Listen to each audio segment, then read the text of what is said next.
Welcome to Moussa TV బులెటిన్ల ముందుగా headlines. Mahatma Gandhi వర్ధంతి సందర్భంగా ఉండవల్లి నివాసంలో ఆయన చిత్రపటానికి పూలమాల వేసి నివాళులు అర్పించిన ముఖ్యమంత్రి నారా చంద్రబాబు నాయుడు, మంత్రి నారా లోకేష్. గాంధీ వర్ధంతికి నివాళులు అర్పించిన తెలంగాణ గవర్నర్ మరియు తెలంగాణ సీఎం రేవంత్ రెడ్డి.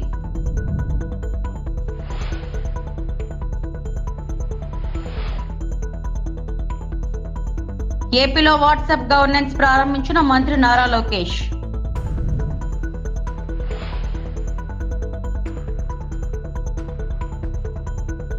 గాంధీ వర్ధంతి సందర్భంగా governor justice Varma, CM Revanth Reddy నివాళులు అర్పించారు. లంగర్ హౌస్ లోని బాపు ఘాట్ వద్ద వారు అంజలి ఘటించారు. దేశ స్వాతంత్ర్యం కోసం గాంధీ చేసిన సేవలను వారు గుర్తు చేశారు. కార్యక్రమంలో పలువురు మంత్రులు, సిఎస్ శాంతికుమారి పాల్గొన్నారు. మహాత్మా గాంధీ వర్ధంతి సందర్భంగా దేశవ్యాప్తంగా మహాత్ముడికి ప్రముఖులు, ప్రజలు నివాళులు అర్పించారు. రాష్ట్రపతి ద్రౌపది ముర్ము, ఉపరాష్ట్రపతి జగదీప్ ధన్ఖడ్ రాజ్ ఘాట్ కు వెళ్లి మహాత్మా గాంధీకి నివాళులు అర్పించారు. అక్కడ సర్వధర్మ ప్రార్థనల్లో పాల్గొన్నారు. ప్రధాని నరేంద్ర మోడీ, కేంద్ర మంత్రులు కూడా రాజ్ ఘాట్ లో గాంధీ మహాత్మునికి నివాళులు अर्పించారు. राष्ट्रपति द्रौपदी मुर्मू पहुंची हैं राजघाट पर। प्रधानमंत्री नरेंद्र मोदी ने बापू को याद किया, श्रद्धा सुमन अर्पित किए। उपराष्ट्रपति जगदीप धनखड़ ने राजघाट पहुंचकर राष्ट्रपिता महात्मा गांधी को श्रद्धांजलि अर्पित की। और अब हम देख रहे हैं राष्ट्रपति द्रौपदी मुर्मू को जो राजघाट पहुंची हैं और बापू को श्रद्धा सुमन अर्पित करेंगी। तीनों सेनाओं के प्रमुख भी राजघाट पर इस वक्त मौजूद हैं। रक्षा मंत्री राजनाथ सिंह मौजूद हैं, रक्षा राज्य मंत्री मौजूद हैं। और आज पूरा देश बापू को नमन कर रहा है, उन्हें याद कर रहा है। आज 77वीं पुण्यतिथि के मौके पर आज पूरा राष्ट्र उन्हें श्रद्धांजलि, श्रद्धा सुमन अर्पित कर रहा है। राष्ट्रपति द्रौपदी मुर्मू पहुंची हैं राजघाट पर।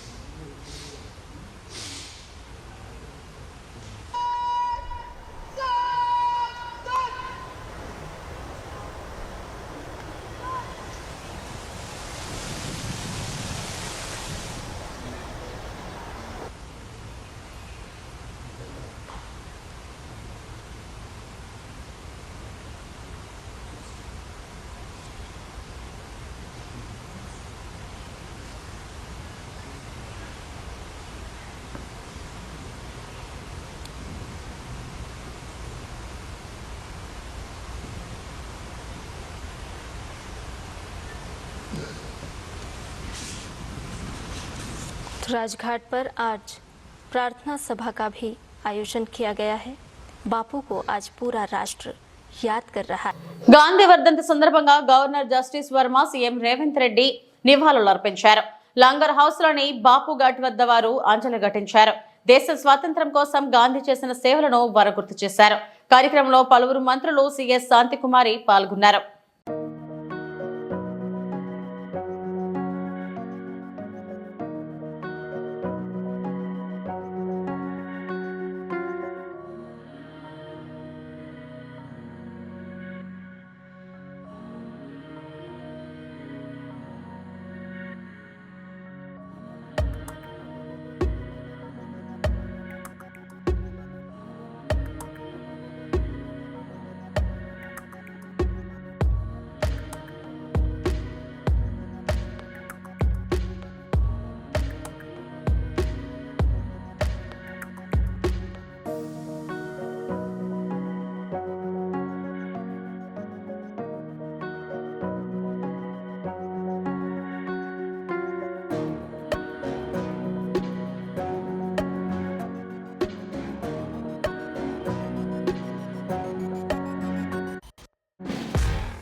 మహాత్మా గాంధీ వర్ధంతి సందర్భంగా ఉండవల్లి నివాసంలో ఆయన చిత్రపటానికి పూలమాల వేసి నివాళులు అర్పించిన ముఖ్యమంత్రి నారా చంద్రబాబు నాయుడు, మంత్రి నారా లోకేష్.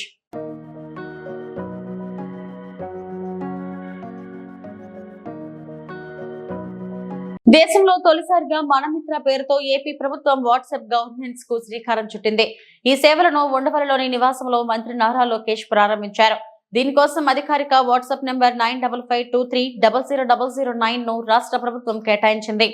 ఆ అకౌంట్ కు వెరిఫైడ్ ట్యాగ్ ఉంది. పౌర సేవలు అందించడంలో పాటు ప్రజల నుంచి వినతులు స్వీకరించేందుకు, వారికి అవసరమైన సమాచారాన్ని చేరవేసేందుకు వీలుగా వాట్సాప్ గవర్నెన్స్ ను ప్రభుత్వం తీసుకువచ్చింది. తొలి దశలో మొత్తం 161 రకాల పౌర సేవలను ప్రభుత్వం అందించనుంది.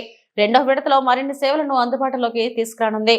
తొలి విడతలో దేవాదాయ, ఇంధన, ఏపీఎస్, ఆర్టీసీ, రెవెన్యూ, మున్సిపల్ తదితర శాఖల్లో ఈ సేవలు మొదలవుతాయి. మీ అందరు తెలిసిందే, యువగలం పాదయాత్ర చేశాను. 3132 కిలోమీటర్లు నేను నడిచాను. ఈ ఆలోచన నాకు యువగలం పాదయాత్ర నుంచి మొదలైంది. మీరు ఒక్కసారి కానీ మా స్పీచ్లు కూడా మీరు చూస్తుంటే, నా స్పీచ్ చూస్తుంటే నేను పదే పదే చెప్పేవాడిని. ఒక బటన్ నొక్కితే భోజనం వస్తుంది, ఒక బటన్ నొక్కితే సినిమా చూస్తున్నాం, ఒక బటన్ నొక్కితే ట్యాక్సీ వస్తుంది, కానీ ఒక బటన్ నొక్కితే ఎందుకు ప్రభుత్వం మీ దగ్గరికి రావట్లేదు, ఆ ఛాలెంజ్ నేను స్వీకరిస్తున్నానని ఆనాడు చెప్పాను.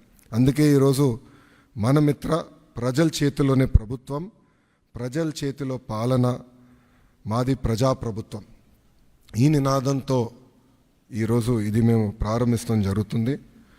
యువగలం పాదయాత్రలో అడుగడుగున ప్రజలు ఎదుర్కొంటున్న సమస్యలు నేరుగా తెలుసుకునే నాకు అవకాశం కలిగింది. పొద్దున నేను బస్ దిగి పాదయాత్ర ప్రారంభించిన దగ్గర నుంచి మళ్ళీ తిరిగి బస్ ఎక్కే వరకు ప్రజలతో ఉన్న, కార్యకర్తలతో ఉన్న, నాయకులతో ఉన్న. ఊరు నుంచి ఊరు నేను నడిచేటప్పుడు కూడా అక్కడ ప్రజలతో మాట్లాడేవాడిని, లేదంటే కార్యకర్తలతో మాట్లాడేవాడిని, నాయకులతో మాట్లాడేవాడిని, వాళ్ళ సమస్యలు నేను తెలుసుకునేవాడిని. అది జరిగినప్పుడు నేను రైతుల్ని కలిసా, మహిళల్ని, విద్యార్థుల్ని, కుల వృత్తుల వాళ్ళని కూడా కలుస్తాం జరిగింది.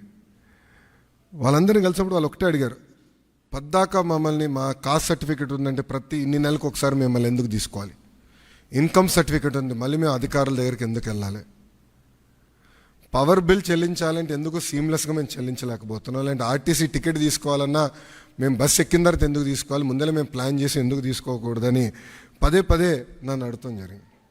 ఇంతేకాకుండా మీరు చూస్తే గత 5 సంవత్సరాల పరిపాలనలో నేను అనేక సందర్భాల్లో సర్టిఫికెట్ రానికుండా చేసిన పరిస్థితులు చూసాం.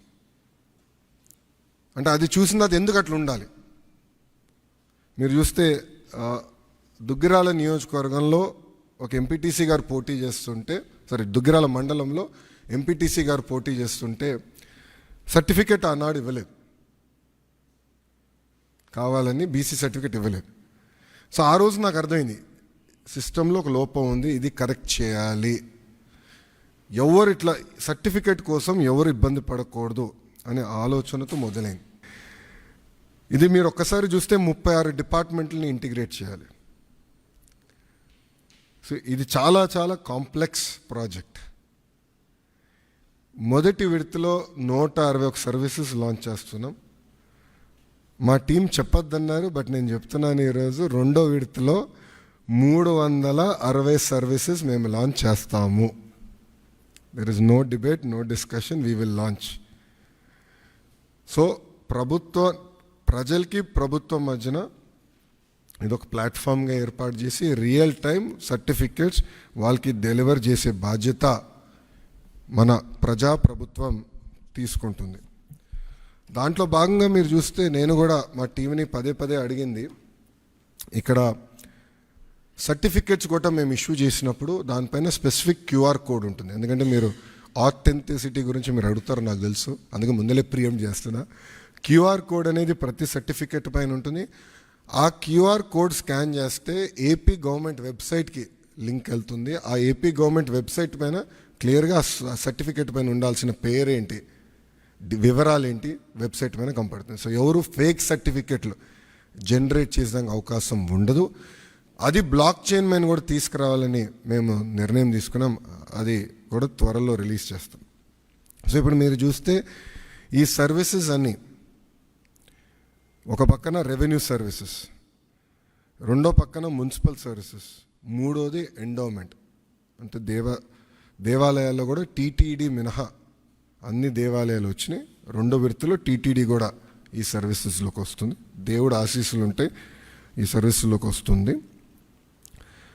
అంతేకాకుండా ఇప్పుడు సెలెక్షన్ నంబర్కి వెళ్ళి సెలెక్షన్ ఉంటుంది, మీరు సెలెక్ట్ చేయాలి. నెక్స్ట్ ఫేజ్లో ఏఐ బాట్ మేము అమలు చేస్తాం.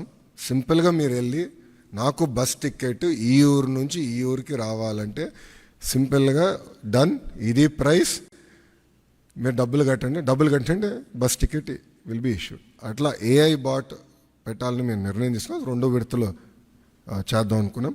అంతేకాకుండా వాయిస్ కూడా, అంటే ఇంగ్లీషే కాకుండా తెలుగు భాషలో కూడా డైరెక్ట్గా చెప్తే సిస్టమ్ రెస్పాండ్ అయ్యే విధంగా చేయాలని మేము నిర్ణయం తీసుకున్నాం. ముఖ్యమంత్రి నారా చంద్రబాబు నాయుడు సొంత నియోజకవర్గమైన కుప్పంలో అభివృద్ధి పనులను ఏకవంతం చేస్తున్న అధికారులు, కుప్పం పట్టణంలో రోడ్డు విస్తరణ పనులకు ప్రణాళికలు సిద్ధం చేస్తున్న అధికారులు, దుకాణదారుల అభిప్రాయాలను అడిగి తెలుసుకున్న అధికారులు, రోడ్డు విస్తరణ పనులకు ప్రజలందరూ సహకరించాలని కడపిడి వికాస్ మర్మత్ కుప్పం నియోజకవర్గ అభివృద్ధికి ముఖ్యమంత్రి చంద్రబాబు ప్రత్యేక చొరవ తీసుకుంటున్నారు. ఈ కార్యక్రమంలో కడపిడి వికాస్ మర్మత్ RDO Srinivasaraju, municipal commissioner Srinivasarao తదితరులు. ఇది మాత్రమే ఒక వన్ వే సిస్టమ్ కాదు. జస్ట్ ఒక జేసీబీ తీసుకువచ్చి మొత్తం తీసేసాం అది పాయింట్ కాదు. ఫస్ట్ అందరికీ న్యాయం ఉండాలి, అందరికీ proper compensation, proper alternate place చూపించిన తర్వాత 1 మంత్లీ ప్రాసెస్ పూర్తి చేసిన తర్వాత అరౌండ్ మార్చ్ మంత్లో will start the widening process. And మన గోల్ అంటే ఏప్రిల్ ఎండ్ కల్లా లేకపోతే లేటెస్ట్ మే ఎండ్ కల్లా ఈ వైడనింగ్ ప్రాసెస్ అంటే పూర్తి చేయడానికి ప్లాన్ చేస్తున్నాము. నేను అది చేసేస్తాము, ఈ అందరికీ ఒక మాట ఇస్తున్నాం. ఇదే కాకుండా మీ అందరికీ తెలుసు జంక్షన్ ఇంప్రూవ్మెంట్స్, బోత్ పార్క్స్, ఈ డీకేపల్లి పార్క్ అండ్ ఈ bus stand park, both park planning కూడా స్టార్ట్ అయింది. ఇన్ నెక్స్ట్ 6 months మీ అందరూ అంటే చాలా చేంజెస్ చూస్తారు మున్సిపాలిటీలో. అండ్ వేస్ట్ ట్రీట్మెంట్ కూడా ప్లాన్ స్టార్ట్ చేయడం జరిగింది. సో మున్సిపాలిటీ బేసిక్లీ నెక్స్ట్ 6 monthsలో దాదాపు 20 to 30% చేంజెస్ తీసుకువస్తాము గ్రేడ్ లెవెల్లో. అండ్ నెక్స్ట్ 1 yearలో 100% చేంజెస్ తీసుకువస్తాము. అది మన final target. And all this we are doing with the guidance of Honorable CM sir and with support of MLC garu, Suresh garu, Munratnam garu, and definitely continuous guidance of Collector sir. So idi ante just మీ అందరికీ తెలియజేస్తున్నాను. So ప్రజలు కూడా request చేస్తున్నాను, support చేయాలి, ఎందుకంటే అది మీకోసం ఉంది. మనకి ఒక కుప్పంకి మంచి పేరు వస్తుంది, టూరిజం కూడా స్టార్ట్ చేస్తున్నాం. సో మోడల్ టౌన్ లాగా డిక్లేర్ చేయాలి అంటే మీ అందరూ. పశ్చిమ గోదావరి జిల్లా పెనుగొండలో రేపు సీఎం చంద్రబాబు నాయుడు పర్యటన. వాసవిమాత ఆత్మార్పణ దినోత్సవ కార్యక్రమంలో పాల్గొననున్న చంద్రబాబు ప్రభుత్వ లాంఛనాలతో అధికారికంగా పట్టు వస్త్రాలు సమర్పించనున్నారు. సీఎం పర్యటనతో అధికారులు అప్రమత్తమయ్యారు. భారీ బందోబస్తు ఏర్పాటు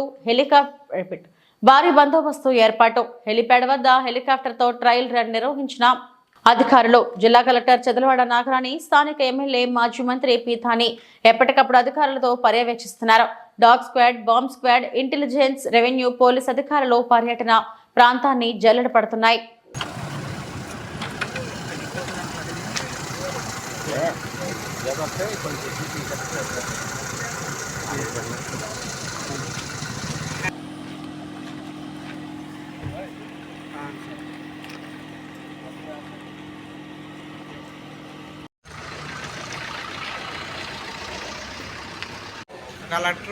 కలెక్టర్ ఇంకెవరండి?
అన్నమయ్య జిల్లా కూటమి ప్రభుత్వం ఆధ్వర్యంలో పశువులకు సానివాయి గ్రామంలో పశు ఆరోగ్య శిబిరాలు.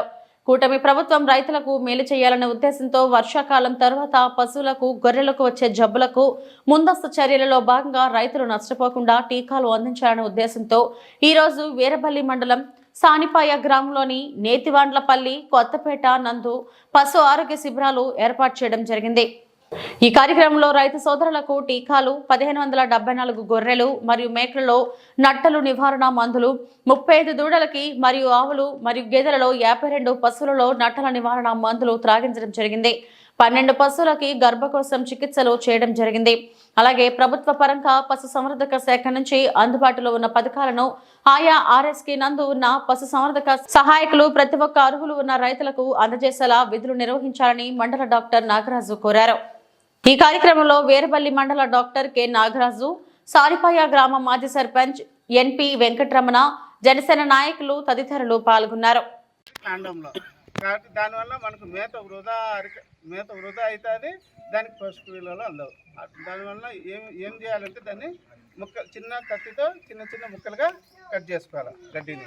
అలాగే ప్రభుత్వ పథకాలు ఇంకా ఇప్పుడు మనకి గోకులాలు కానీ ఇంకా రకరకాల స్కీమ్స్ వస్తున్నాయి.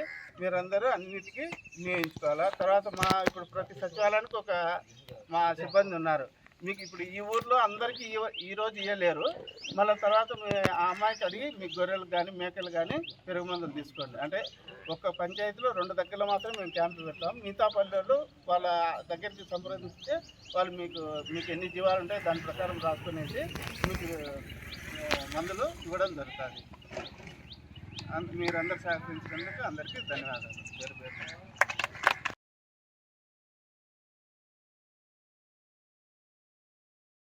అనకాపల్లి జిల్లా కసింకోటలో సంచలనం కలిగించిన వివాహిత ఆత్మహత్య కేసులో 4 నిందితులను అరెస్టు చేసి రిమాండ్కు తరలించామని అనకాపల్లి డీఎస్పీ శ్రావణి తెలిపారు. అనకాపల్లి జిల్లా కసింకోట పోలీస్ స్టేషన్లో వివాహిత ఆత్మహత్యపై డీఎస్పీ శ్రావణి మీడియా సమావేశంలో మాట్లాడుతూ ఈ కేసులో భర్త, అత్తమామ, ఆడపడుచులను అరెస్టు చేసి రిమాండ్కు తరలించడం జరిగిందని డీఎస్పీ శ్రావణి తెలిపారు. వరకట్నం వేధింపులతో పాటు అత్తమామ, ఆడపడుచులు వ్యక్తిగత వేధింపుల వల్ల మనస్తాపానికి గురై 2 రోజుల క్రితం ఆత్మహత్య చేసుకుందనే విషయం తెలుసుకున్న పోలీసులు కేసు నమోదు చేసి భర్త, అత్తమామ, ఆడపడుచులను అరెస్టు చేసి రిమాండ్కు తరలించడం జరిగిందని శ్రావణి తెలిపారు.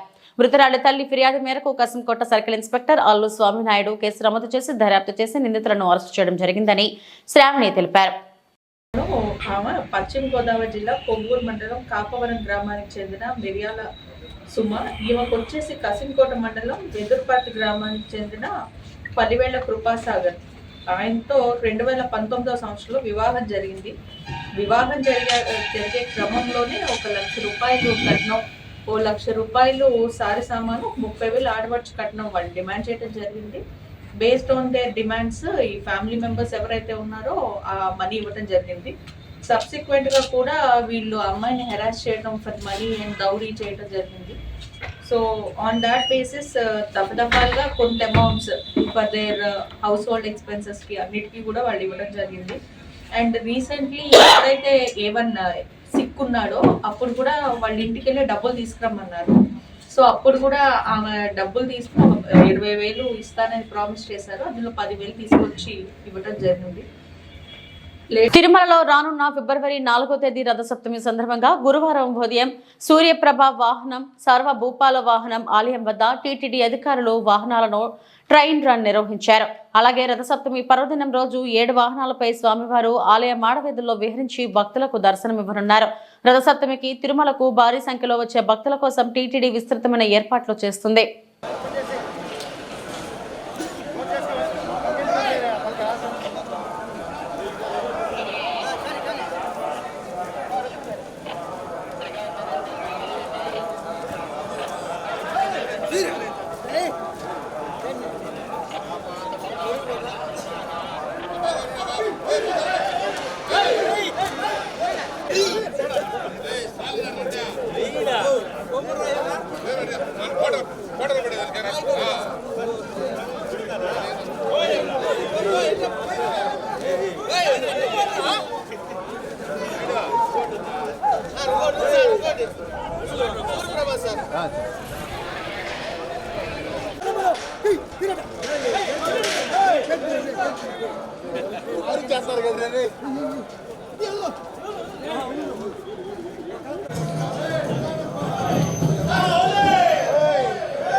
అట్టైనా పో ఊరికే మా ఆయనకి చెప్పింది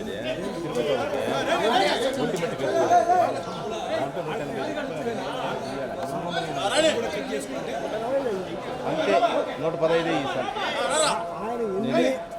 వాళ్ళకి 200 కావాలంటే 200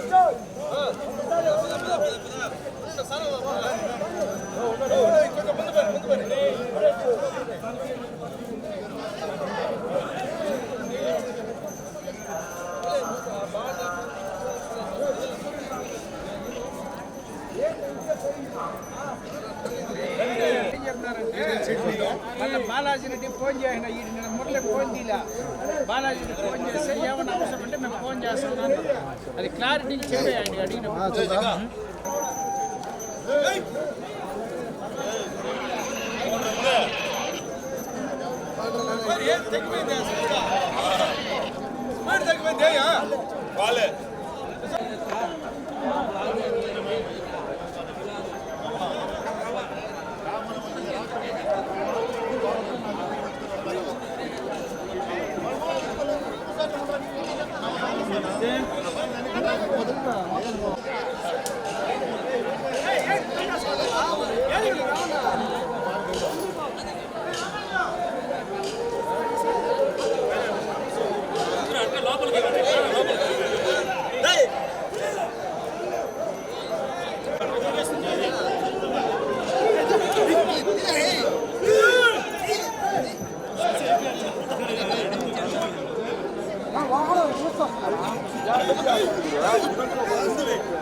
ఇవి ఇప్పటివరకు నా బులెటిన్ అప్డేట్స్. నమస్తే.